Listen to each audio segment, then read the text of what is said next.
for Joe McElvaney. If he does not sink this putt, he will not move on to Sunday tournament play. However, losing today may not be the worst thing for Joe, considering his love of the game is outweighed by his love for going to church with his family on Sunday mornings. He's a true inspiration for all of us here on the tour. Although, if he's knocked out of the tournament today, the real tragedy won't be that another Sunday will go by without Joe McElvaney advancing to the final round on Sunday. No, the real tragedy is that another Sunday will go by without him inviting his best friend in the whole world to church. You know, you'd think, after all these years, that Joe would consider the fact that his buddy Steve may want to go to church to cleanse himself from his selfish, sinful heathenry. But enough about that. Joe's got a 12-footer to sink here. Do you want to go to church with us tomorrow? Yeah. Thank you.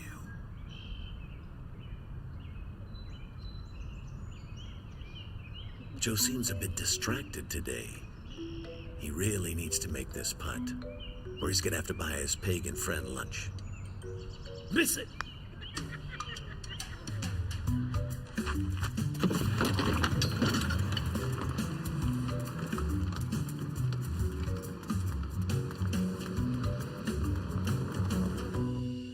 Well, Connect, I can tell by your laughter you like the deep stuff. My name's David. I'm one of the pastors here. Thank you for being with us on a really cool Sunday. Veronica mentioned what the women are doing through the month of August. Here in the room and online on Sunday mornings, we're going through a series called 8 to 15. I'll break those numbers down for you in a few minutes. But on your way in, everyone should have received three things. One, you should have received a newsletter, kind of giving you an outline of all the stuff that's going on over the next 30 to 60 days. You should have received a prayer card. We'll talk about that in a few minutes, where you can identify your 8 to 15. And then you should have received a wristband just to wear for the next 5 weeks, just to remind you, and also great conversation pieces about what we're doing here with the 8 to 15. But to help orient our thinking this morning, to help us position ourselves to understand and to experience what it is God wants to teach us as we kick off this brand new series, I need you to do, if you wear glasses, I need you to take your glasses off. Take them off. We'll give you an eye exam. So will you pop that up there on the screen? Now, I want everybody to read the bottom line. Okay. How about the second line? What's the second line say? D. FP. Somebody over here said D. Put your glasses back on. The fact of the matter is, now put your glasses back on. Now read the second line for me. FP, right? How many of you can read the next line? TOZ. How many of you would say when you put your glasses back on, it made a difference? You could see it with more clarity. You could have better understanding. It just kind of made sense. Well, that's kind of what we're doing with the idea of how to reach people for Jesus. We're going to put on some new glasses. We're going to have a fresh understanding. We're going to get some real clarity on what the Bible actually says about this, and to some degree about what the Bible doesn't say about this. It's going to teach us about how we see our friends, how we see our community, how we engage with other people. And one of the reasons we have to do that is because I have a fundamental belief. And here's my fundamental belief. We're going to pop it on the screen. It's this. Religion doesn't work. Religion absolutely does not work. Now, we've kind of gotten ourselves into this mess, this epidemic of sin that's going on in our culture, in our community, and all around us. We got ourselves into this mess, and we can get ourselves out of this mess. But not by religion. Here's why. Religion is man trying to appease God. It's man trying to get God to serve his needs and work on his behalf. But that doesn't work, because if it worked, there are 10,000 world religions going on, even as we're gathered here this morning. If it worked, we would only need half of those. It doesn't work. See, all religions are about man trying to make things better with God. And if we're going to be honest, humankind is fighting a losing battle. See, whatever your news source, whether it's global or local or around the corner, we have to be honest enough to understand that humankind is losing this battle. Now, all of us have struggles in life. Some of us, we have financial struggles. Some of us struggle with greed. Some of us struggle with debt. Some of us have struggles with addictions. Some of us have struggles with self. We're self-centered, and when we're self-centered, we lose that spirit of generosity that Trevor was teaching us about a few minutes ago. Some of us have struggles in our marriages. Some of us have struggles in our careers. Some of us have struggles in personal relationships. Here's the question I think all of us should struggle with just a little bit this morning. Does it bother you that your friends and your family are fighting a war they cannot win? And when you fight a war that you cannot win, there is no hope, there is no peace, there is no future. So what I want to do right here at the outset is I want to introduce you to an old word that was very popular in its day, but we don't hear about it anymore. It's the word oikos. Now, when you hear oikos, you probably think of something like this, right? That's not what I'm talking about. Oikos is actually a Greek term that shows up quite a bit in the Bible. And oikos literally means, it's a noun that means an extended household. This is what oikos means. And by that, the application for you and me is this. Every single one of us have 8 to 15 people in our lives who we share life with, who we have natural influence with in a very natural way, and they have kind of like a front row seat to our lives. They can see us, we can see them. They can see how we live out our faith. They can see how we parent or grandparent our children. They can see what we do with our money. They can see what we do on our good days. They can see what we do on our bad days. We have influence, and then we get the choice. We can exercise that influence for good and for God, or we can exercise that influence for bad and for evil. But it's our choice. But we all have this group around us, and I think God wants us to use it to have impact for good, ultimately impact for Him. So when I talk about oikos, with this as a backdrop, I'm talking about what it means for us then to put on a new pair of glasses. And through that new glasses this morning, the glasses of oikos, how do we see scriptures when we look at them? How do we see our friends? How do we see our family? How do we see our community? Through this new pair of lenses, how do we see our influence? How do we see the things that need change or need changed within us? How do we see the opportunity for local and global impacts? In the Old Testament, this was a very, very popular ideal. It was an understanding that people lived toward. In the book of Deuteronomy chapter 12, we'd read these words.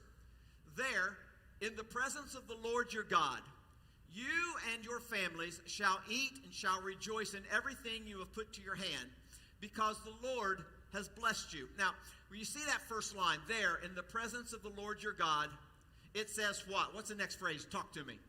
You and... See, in the Old Testament, they used the term families interchangeably with the term household. And it was basically 4 generations living under one roof, or essentially kind of on one compound. And then the 4 generations, it included the obvious. It included the grandparents and the parents and the sons and the daughters. In many cases, it included some aunts and uncles and nieces and nephews. But it also included people who worked there on that compound or there for that family. It included travelers who might be passing through and had taken shelter there, and they kind of got their email address and stayed in touch with them on Facebook and all that kind of stuff. It included guests who might drop in.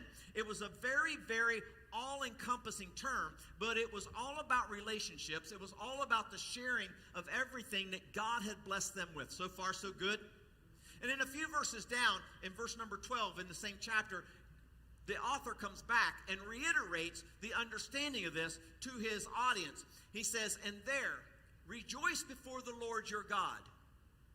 And then he says who he wants to rejoice before God. You, your sons and daughters, your male and female servants, and the Levites from your towns, who have no allotment or inheritance of their own. So he's talking about all these people coming together and doing it basically under the banner of the goodness of God. Several years ago, we had a president who was known as the great communicator. Anybody remember his name? Ronald Reagan. Ronald Reagan said these words. Go to the next slide for me. All great change in America begins at the ballpark. All great change in America begins in the church. All great change in America begins at the dinner table. So when you think of this term oikos, and you've got the historical understanding of the household and the sons and daughters and aunts and uncles and guests and servants, the modern oikos, as the online encyclopedia Wikipedia would describe it, looks like this. It includes people that share some sort of social interaction, be it through conversations or simple relation, for at least a total of 1 hour a week. Now think about your comings and goings. Think about the places you go, the people you interact with. You know, I don't know how you do your grocery shopping, but it's not like I go to the grocery store once and spend like $300 and live on it for 2 weeks. I'm in there about every other day. And I have a tendency, I'm on a first-name basis with many of the cashiers. And with this backdrop, this understanding, as it applies to my life, and maybe it could apply to yours, that would include the clerk at the grocery store where you shop. It would include the barista at whatever coffee shop you happen to visit a couple times a week. For some of you, it would include your child's teacher or coach. Or it would include the server at your favorite restaurants, or your hairstylist. For others, it is a coworker. For others, it's a neighbor. See, there's all kinds of different people with different types of needs. And here's the cool thing. Every single one of them have been strategically placed by God in your life for your influence to affect them. When you put on glasses that see culture and see relationships not as happenstance, not as just something that you're going about and kind of is there and haphazard, but as something that is designed by God for you to have maximum impact on these folks, on these relationships, on this community, in this culture, then you see things a lot clearly. You see them a lot differently. So let's break down what it means to look through a new pair of glasses or through a pair of lenses. So we're going to look at 4 things this morning. Here's the first one we're going to take a look at through a new set of lenses. It's our family and friends. If you watch sports at all, you know that the sports world is a world of copycats. Here's what I mean. As we're heading into the football season coming up, for instance, there's always some new coach who has a new technique on the offense or on the defense. And if it works within the first game or two, you'll see the rest of the NFL or your favorite college teams adjusting how they do it, and in the future hiring different coaches so they can do those kinds of things. Author Malcolm Gladwell, in his book The Outlier, talks about the 95% factor. And basically he says, if somebody does something that seems to work and work well, 95% of the people who notice that will gravitate towards that and start employing it in their own lives. So, for instance, if you were a cancer patient and you began going for treatment and the treatment worked and cured you of cancer, and then a few other folks went out, as word of that spread, 95% of the people would pursue the same treatment for cancer that you and a few others pursued because it worked. Does that make sense? If you're a professional golfer and you're on the PGA Tour and you begin to realize that everybody who won every tournament in this year and last year used the same kind of golf ball, then 95% of all golfers would begin using that golf ball. Or if you began to look over the NBA landscape, and you notice that every player who was named MVP in the NBA for the last 10 years wore the same type of shoes, guess what every player in the NBA would be doing? 95% of them, forget the endorsements, would be wearing those types of shoes. And in the same kind of way, when we look around at a hurting and broken and confused and marginalized and disenfranchised world, as they begin to notice people around them who have had life change, who have been able to work through the brokenness, who no longer feel marginalized or disenfranchised, 95% of them are going to want to know why and take the same path. Let me prove it to you. I want you to think about the very first time you ever went to church of any significance. And when I say what applies to you, I just want you to stand and remain standing. You got that? Stand and remain standing. So, for instance, the very first time you ever went to church, if you just woke up on a Sunday morning and said, you know what, I think I ought to go to church today. I don't know, I'm just going to walk out the door in the first church I see, I'm going to go to that church. Would you stand? If the very first time you ever went to church in your life because a pastor came and knocked on your door and slipped you a little business card and asked you to come to his church, would you stand? The very first time you ever went to church in your life was because they brought a bus full of people from Sunday school into your neighborhood, and they canvassed the neighborhood, and they talked you into coming because they were doing red buttons and blue buttons. Would you stand? The very first time you ever went to church in your life is because you had a special need, and you thought, I can't meet this need, and I better find God, so I'm going to go to church today. Would you stand? The very first time you ever went to church in your life was because a close friend or a family member invited you to go with them and took you with them. Would you stand?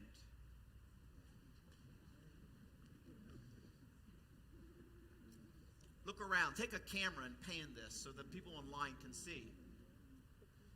People, pretty much everybody standing or has their hand raised. Go ahead and be seated. Do you get the point? It's imperative that we see our families and friends as opportunities to share the good news of Jesus. And I don't mean in some radicalized way. I just mean in a very natural way as we live our lives. But there does come that point in time when we have to choose to invite them, because if that never happened, none of you would be in this room today. And that's what the Bible's teaching us. Just a couple of real rapid-fire scriptures that talk about this. When Jesus was going through towns and he would be healing and sharing and ministering, he healed a man who had been demon-possessed. And then in Mark chapter 5, telling a story, here's what Jesus tells the man after he heals him. He says, go home to your own people. Now, he didn't say, I want you to go on Fox News or CNN. He didn't say, I want you to go on YouTube and start your own video vlog. He said, I want you to go home to your family and friends and tell them how much the Lord has done for you and how he has had mercy on you.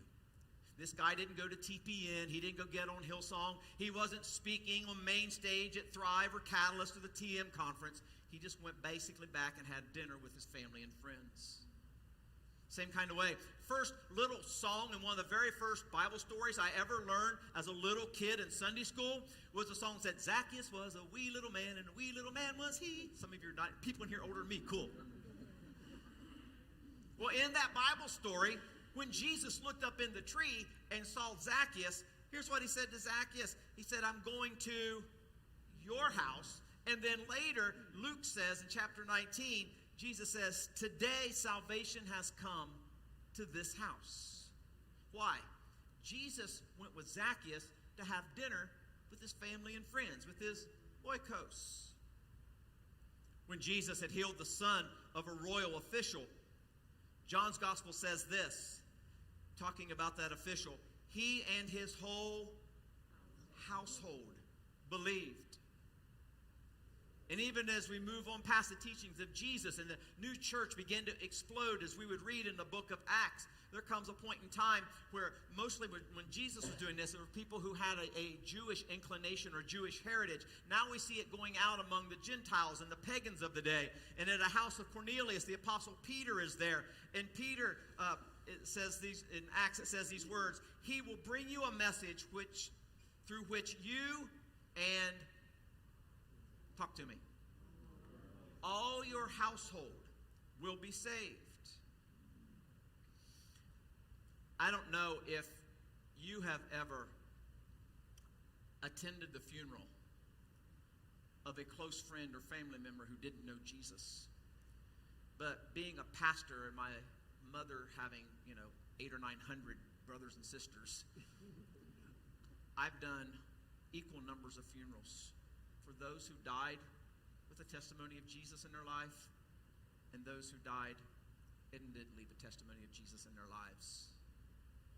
And I can tell you that as a follower of Jesus, when I'm standing up there trying to encourage my family, that there is a very, very solemn piece of me when I am recognizing a family member and I know that they didn't know Jesus, as opposed to when I'm standing up and I'm sharing over the life of someone who left a testimony. And if you've ever been in that funeral where you had a close friend or a family member who didn't know Jesus, do you understand the ache? Now, it's not my intent to come off as better than or holier than thou or anything like that. But I will tell you this.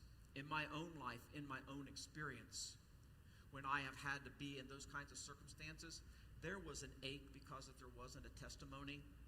But there was also a piece of me that when I walked out of that church or out of that funeral home, there was an ache because I knew that God had put me in their life and I had failed. I might have been the one person who had the right kind of influence had I stepped out of my comfort zone for just a moment. I'm not responsible for whether they say yes or no. I am responsible for the influence that Jesus has asked me to exercise. So that's our family and friends. Looking through a new pair of lenses, what does that look like when we look at our community through a new pair of lenses? Here's something you should know. Nationally, about just less than 20% of people would consider themselves Christians and are engaged in a Christian church. Here in the Phoenix area, that is 13%. 87% of the people in the greater Phoenix area do not profess Christianity or belong to a Christian church. Let me bring it a little closer to home. Mesa is the third largest city in the state of Arizona. We are a community, according to the most recent census, of about 600,000 people. So far, so good.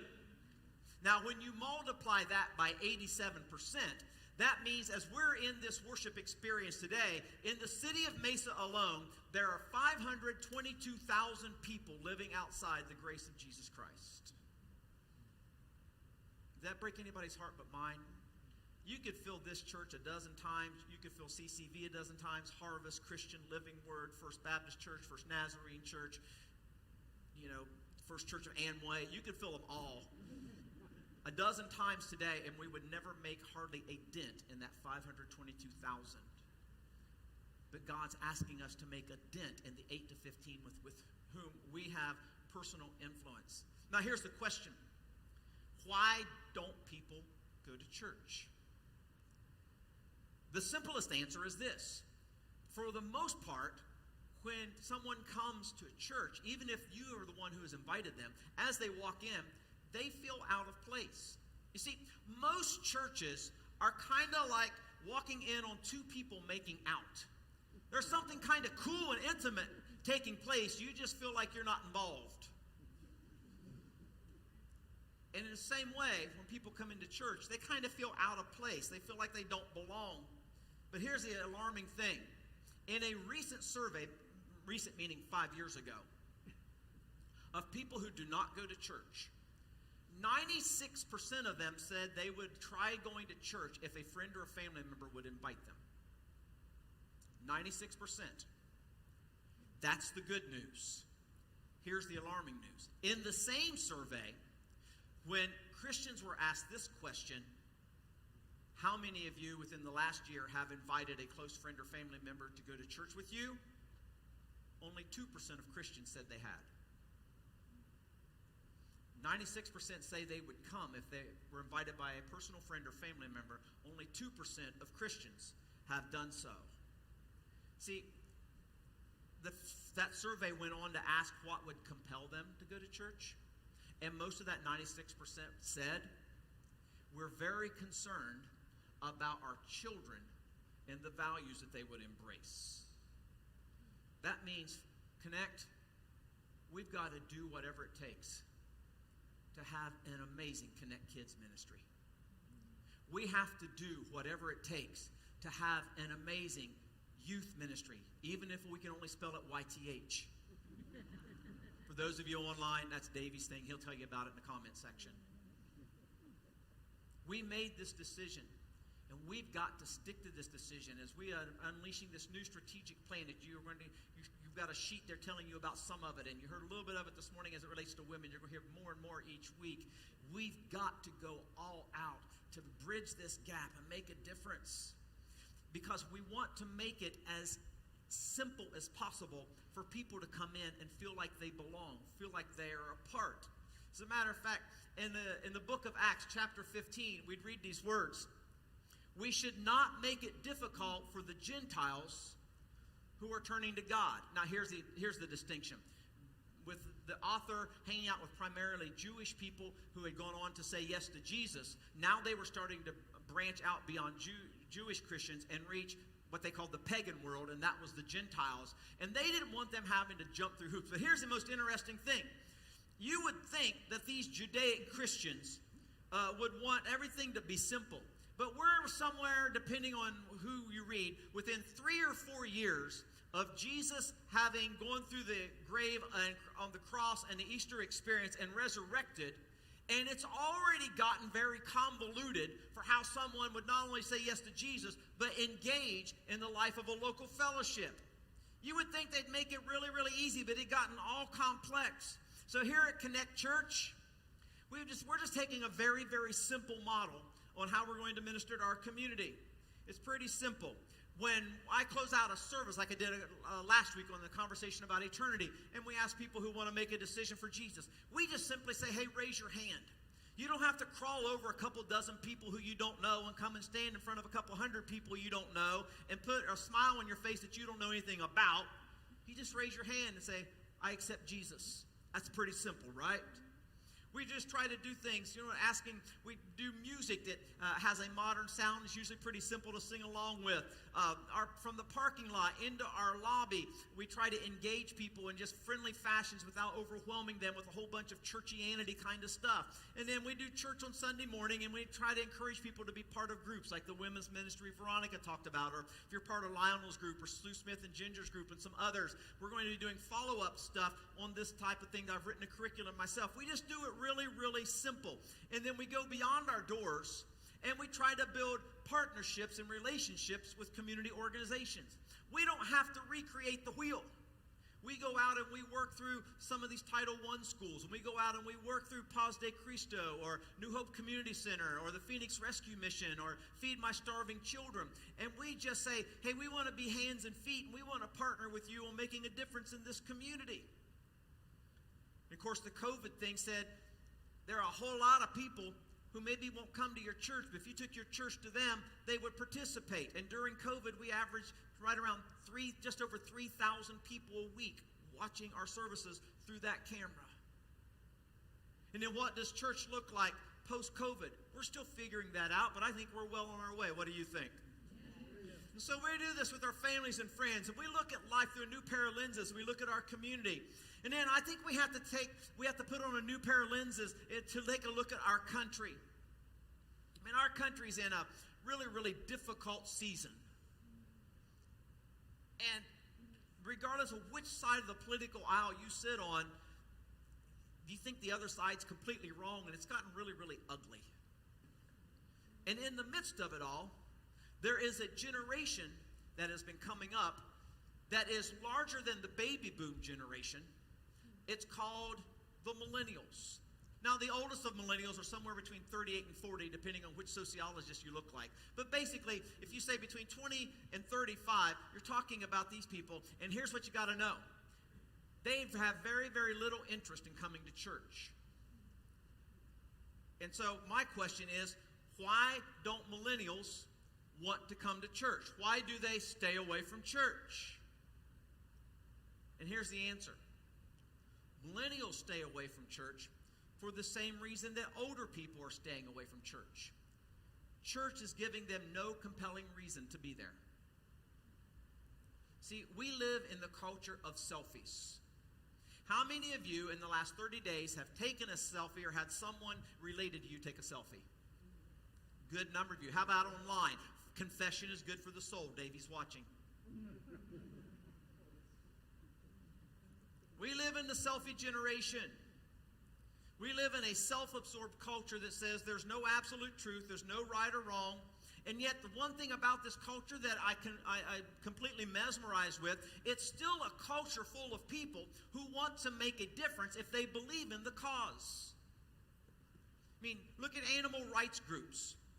During the coronavirus, when 1,600 churches a month were closing their doors, contribution to animal rights groups went way up.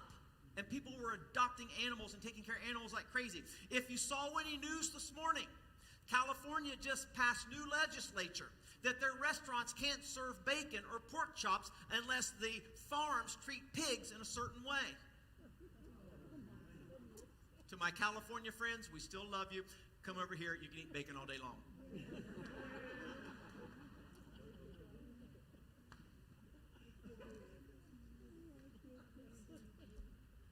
I'm all for the ethical treatment of animals, but I think we also have to have some perspective.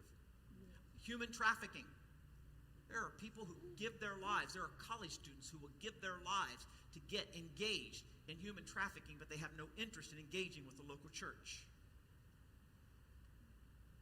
And we can go on down the line. We can talk about environmental issues and educational issues. But here's the deal, folks. The church needs to provide our community and our country a compelling reason for people who aren't yet a part of us to come in. And here's the real problem. I need you all to take a breath. Raise your right hand. I solemnly swear that 30 seconds from now, I will still love David, even if he's telling me the truth. So help me God. Put your hands down. Here's why. Most Christians are comfortable with a church that basically has a nice sermon, has nice music, they can have a nice lunch with their friends. Because we like a comfortable church. Jesus does not. Jesus didn't die to make us comfortable. Jesus didn't suffer on a cross and go through a beating with a cat of nine tails so that you and I could live comfortable lives. Jesus wants a powerful church. Jesus wants a culture-changing church. Jesus wants a world-changing church. Jesus wants an eternity-changing church. In the Gospel of Mark, Jesus said these words, "Love the Lord your God with all your heart and with all your soul and with all your mind and with all your strength. And the second is this, love your neighbor as yourself." And then he says, there's no commandment greater than these. So in Jesus' understanding of why he was on earth and what the church that would bear his name is all about, what's the compelling reason? It's love. It's love. You don't ever go on social media and argue somebody into saying yes to Jesus. You can love people to the point where they're curious about the difference in your life that would make them want to say yes to Jesus. That's the difference between something that is compelling and something that is deterring. So you look through our country through different eyes. But let's kind of bring this down to Front Street. What if we look at our church through a new set of lenses? Well, I said, we kind of do the simple church thing. We teach the Bible on Sunday, and we do the music, and we gather in our small groups, and we do our studies. We have our music, and we serve others. We want to be a safe place to explore Jesus, but the folks have to be here. That's why we pass the wristbands. How many of you got your wristband this morning? Let me see. Good. Wear these 7 days a week. They're a reminder of what we're doing through this series, through the month of August. Wear these. They are a great opportunity. If somebody says, "What in the world are you wearing?" What's 8:15? It's not 8:15. You say, "Well, we just happen to think," and you can get in your own words in 30 seconds describe what's going on. It may very well be somebody within your 8 to 15 or somebody who's about to be. And so we do those kinds of things. But we're enhancing that so that we have more opportunity for the 8 to 15 to be a drawing card where we can express love. You heard Veronica talk about what we're doing with women. But what was the one word that Veronica used multiple times in her brief conversation with you? It was the word relationship. See, most people not looking for a religion. Most people are looking for a relationship that will have positive effect on their lives. You know, if you're looking in your newsletter, not right now while I'm talking, but when you go home. You know, Linda outlined what Crescendo is doing and how they're employing, is it spirit? That's your spices. They're employing the spices thing and how we can affect a certain generation, the greatest generation and the builder generation and the boomer generation who are now retiring. We're building that kind of stuff in. And of course, we've already talked about children, we've talked about youth, and Davey's got a great plan that we're working to build a community ministry with multiple churches to minister to young adults and how we're going to raise up leaders. And a couple of weeks ago, we had Javon who led worship this morning, but he and Davey co-taught the message. And wasn't that an incredible experience? And part of our church is investing in the next generation of Christian leaders. Because there's going to come a day when I'm going to be way uglier and way more tired than I already am this morning, and I will be of no value, but they are going to step in and make it happen.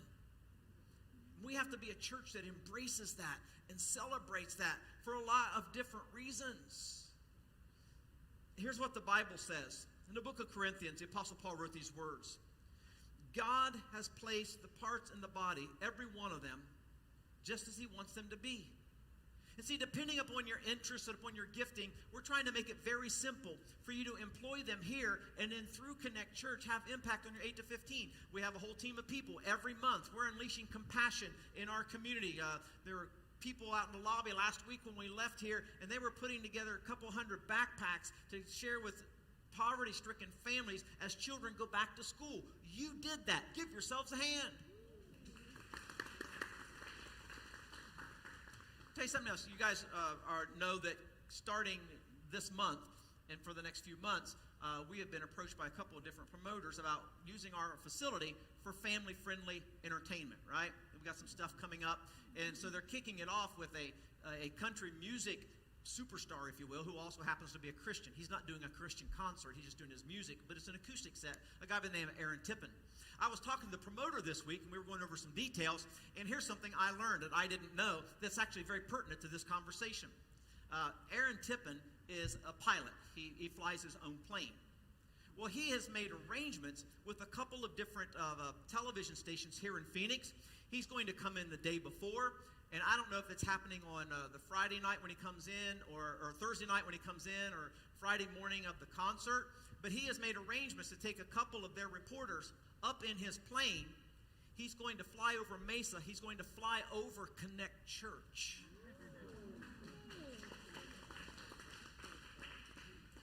And tell people this is where he is. Now, some of your 8 to 15 aren't going to come to hear our worship team, as incredible as they are, sing. But some of them would sit right here where nobody else will. Just saying, I get lonely. And listen to Aaron Tippin and be 10 feet away from one of the biggest superstars in country music. Right? And some of them, being your expanded 8 to 15, don't even know that we exist.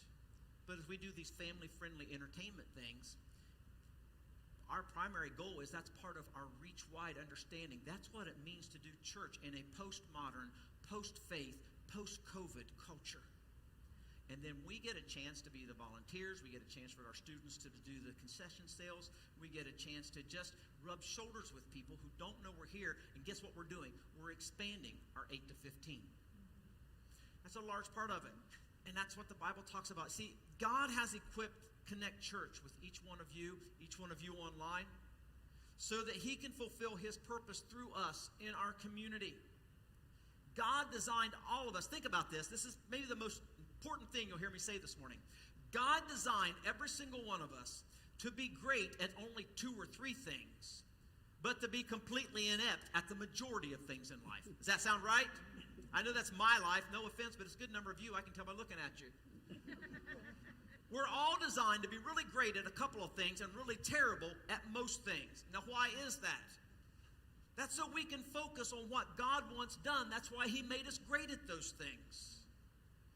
And then each of us contributes our part, and we get a whole church.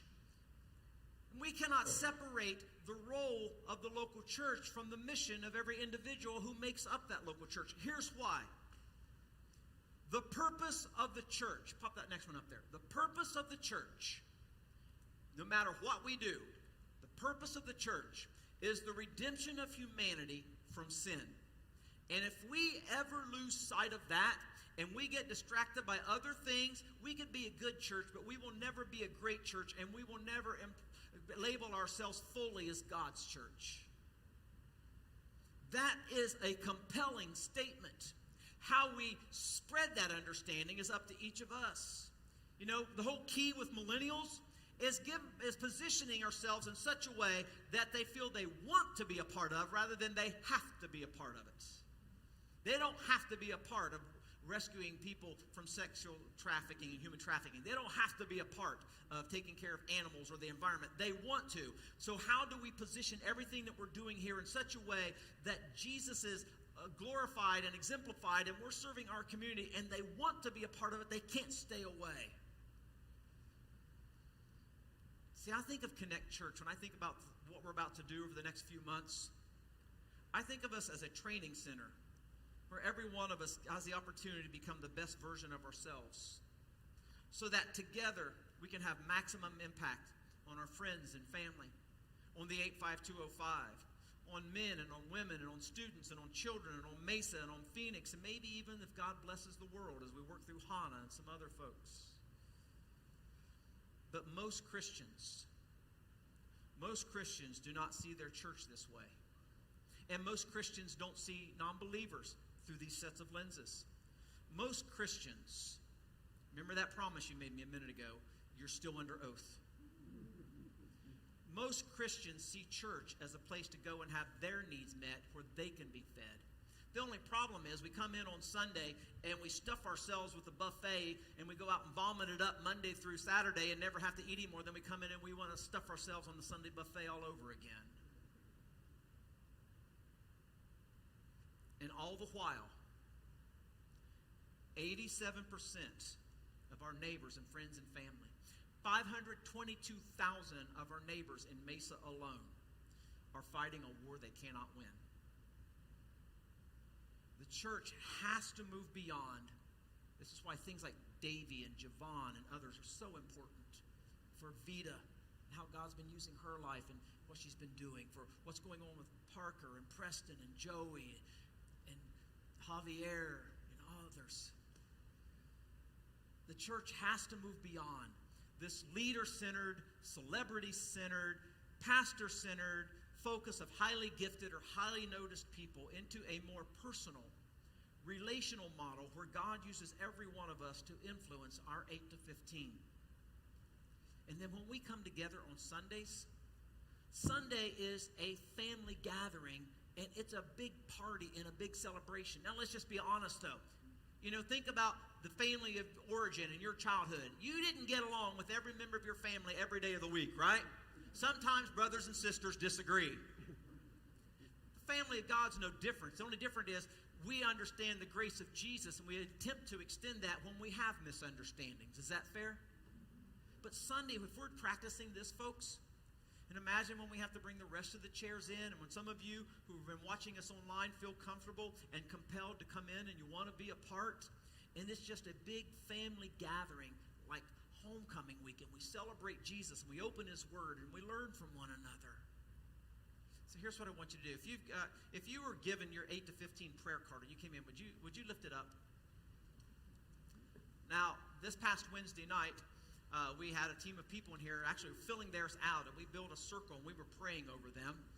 This Wednesday night, we'll be online with Jessica Perez from Loveland, Colorado. 2 weeks from now, on Wednesday night, we're going to come back in, and we're going to do this again. But if you've got your card, just hold it up. I want to see. Now, most of you haven't had an opportunity to fill this out. You got them. But here's what I want you to do. I want you to just kind of hold this in a comfortable position, whether it's up in the air or right in front of you, I don't care. And I want you, as I pray, to imagine the people that God wants you to fill this in. And before you go to bed tonight, I'm going to ask you to have this filled out and whisper a prayer and call out each name. And over the next 5 weeks in the month of August, I'm going to encourage you to do your very best to pray for each one of those names by name every day in the month of August. Father, you know the names on the cards that have already been filled out.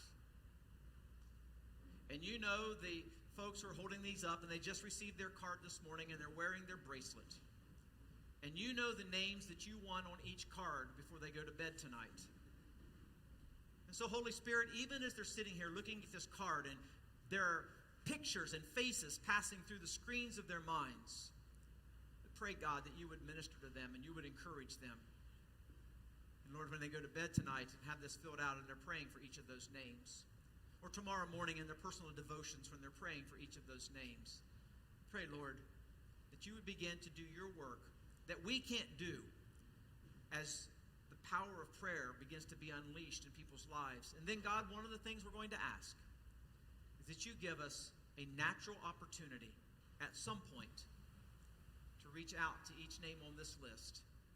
If at all possible, invite them to Connect Church, be it physically or online. Because I know that you want all of your children saved. Father, thank you for Connect Church and for your goodness. In Jesus' name.